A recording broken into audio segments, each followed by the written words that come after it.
Welcome you all again. Today we are going to see a horror and mystery poem, The House on Elm Street. This poem was written by Nadia Bush. Okay, let's start the poem. It sat alone. What happened there is still today unknown. It's a very mysterious place, and inside you can tell it has a ton of space, but at the same time, it is bare to bone.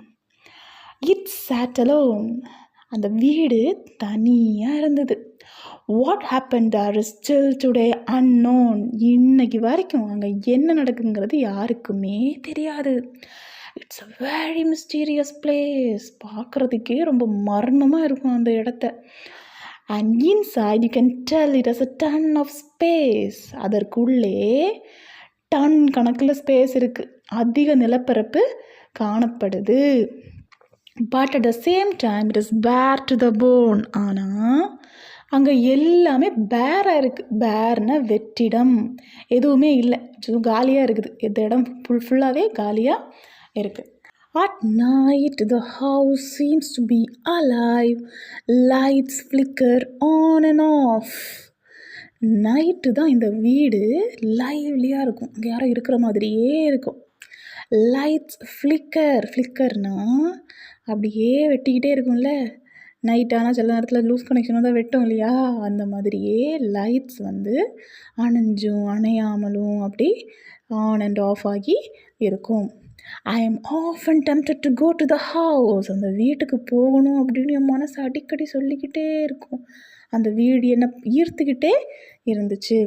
To take a look and see what it is really about. உண்மையில் அங்கே என்ன தான் இருக்குது அப்படின்ட்டு எனக்கு தெரியணும்னு ரொம்ப ஆர்வமாக இருந்தது. But fear takes over me. ஆனால் உள்ளே போகிறதுக்கு பயம் மட்டுமே தான் தடையாக இருந்தது. பயத்தால் தான் நான் உள்ளே போகவே இல்லை. I drive past the house almost every day.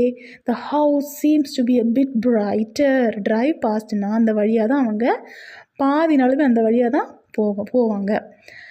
The house seems to be a bit brighterனா அவங்க போகும்போது அந்த வீடு ரொம்ப பிரைட்டாக இருக்கும், வெளிச்சமாக இருக்கும்.